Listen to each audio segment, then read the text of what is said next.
Hello students, আমি Bablu. Welcome to my YouTube channel WB study point.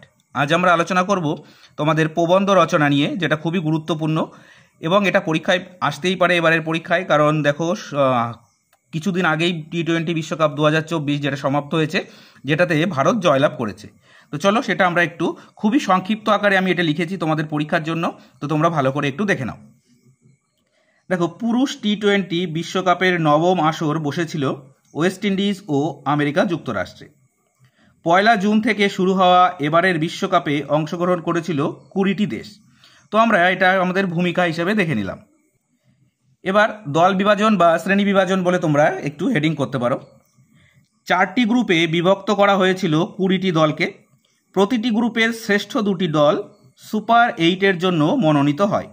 অর্থাৎ প্রত্যেকটা গ্রুপে 5টা করে দল ছিল, তার থেকে টপ 2-তে যারা ফিনিশ করেছিল বা শেষ করেছিল সেই দুটো দল নিয়ে সুপার 8 তৈরি হয়েছিল। সুপার 8-এর শীর্ষ 2টি দল 2টি করে অর্থাৎ দুটি যে দলগুলো থাকবে, অর্থাৎ 8টা দল থেকে যে দুটো দল হচ্ছে, সেটা হচ্ছে কটা? 4টে। সেই দল কি হচ্ছে? সেমিফাইনালের জন্য মনোনীত হয়। এবার পরের প্যারা, বিশ্ব বিজেতা হবার লড়াই।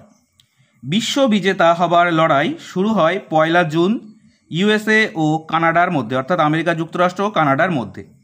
যে ম্যাচে USA প্রথম জয়লাভ করে। এরপর একে একে সমস্ত গ্রুপ পর্বের ম্যাচ সংগঠিত হয়।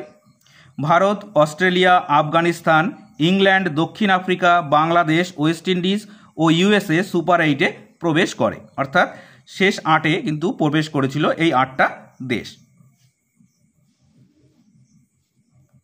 সুপার 8 থেকে ভারত, আফগানিস্তান, দক্ষিণ আফ্রিকা ও ইংল্যান্ড সেমিফাইনাল খেলার যোগ্যতা অর্জন করে।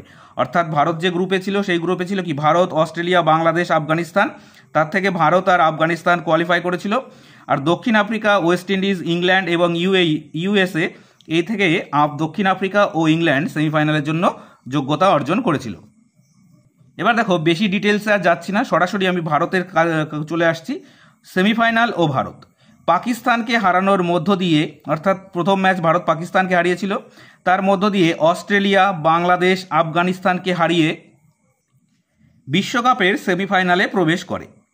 ভারতের বিপরীতে ছিল গতবারের বিজেতা ইংল্যান্ড। টসে হেরে ভারত প্রথম ব্যাট করতে নামে। অধিনায়ক রোহিত শর্মা ও সূর্যকুমারের ব্যাটের ওপর ভর করে ভারত নির্ধারিত 20 ওভারে 171 রানে 7 উইকেট, অর্থাৎ 171/7 রান করে। জবাবে ইংল্যান্ড ব্যাট করতে নেমে কুলদীপ ও অক্ষর এর অনবদ্য বলের সামনে 103 রানে গুটিয়ে যায়। ভারত প্রবেশ করে ফাইনালে। এবার ফাইনাল ও ভারত। দক্ষিণ আফ্রিকা আফগানিস্তানকে হারিয়ে ফাইনালে ভারতের মুখোমুখি হয়। টসে জিতে ব্যাট করতে নেমে ভারত বিরাট কোহলি ও অক্ষর প্যাটেলের ব্যাটিংয়ের জোরে 20 ওভারে 176 রান করে 7 উইকেটে। জবাবে দক্ষিণ আফ্রিকার ডিকক ও ক্লাসেনের অনবদ্য ব্যাটিংয়ের উপর ভর করে জয়ের মুখে এসে দাঁড়ায়। 24 বলে 24 রান প্রয়োজন, এমন সময় বুমরা ও হার্দিকের ম্যাচ জেতানো বোলিং এবং বাউন্ডারি লাইনে সূর্যকুমারের অবিশ্বাস্য ক্যাচ ভারতকে বিশ্বকাপ এনে দেয়। ম্যান অব দ্য ম্যাচ হয়েছিলেন বিরাট কোহলি এবং ম্যান অব দ্য সিরিজ হয়েছিলেন কে? জসপ্রীত বুমরা। এবার দেখো, উপসংহার হিসেবে বিশ্বকাপের দীর্ঘদিনের খরা কাটিয়ে ভারতীয় অধিনায়ক ও দল 29 জুন বার্বাডোসে ভারতীয় পতাকা উত্তোলন করে। ভারতবাসীর কাছে ওই দিনটি ছিল একটি উৎসবের দিন। ODI ওয়ার্ল্ড কাপ হারের ক্ষত কিছুটা হলেও পূরণ হয়েছিল। আমাদের কাছে ওই দিনটি আজও উজ্জ্বল হয়ে আছে। দেখো, বিশ্বকাপ আমরা যারা ক্রিকেট পছন্দ করি তারা অবশ্যই বুঝতে পারছো যে 29 জুন যখন ভারত বিশ্বকাপ জয় করলো, তখন আমাদের কাছে কতটা আনন্দের হয়ে দাঁড়িয়েছিল। আমাদের শুধুমাত্র সারা দেশবাসী কিন্তু উদযাপন করেছিল এবং পরবর্তী ক্ষেত্রে মুম্বাইতে কিন্তু তার একটি বিশ্বকাপের সেরিমনি হয়েছিল জয়লাভের পর। সেটা আমি আর এখানে লিখছি না, কারণ তাহলে অনেকটাই বড় হয়ে যাবে। তো আশা করি তোমাদের এই প্রবন্ধ রচনাটি অনেকটাই কাজে লাগবে। আর আজকের ভিডিওটি যদি ভালো লেগে থাকে অবশ্যই লাইক করবে এবং চ্যানেলটি সাবস্ক্রাইব করে নিয়ে বেল নোটিফিকেশান অল করে রাখবে পরবর্তী সমস্ত গুরুত্বপূর্ণ ভিডিওগুলোর নোটিফিকেশান পাওয়ার জন্য। তো চলো আজ এই পর্যন্তই। নেক্সট ভিডিও আবার দেখা হচ্ছে। Thank you for watching.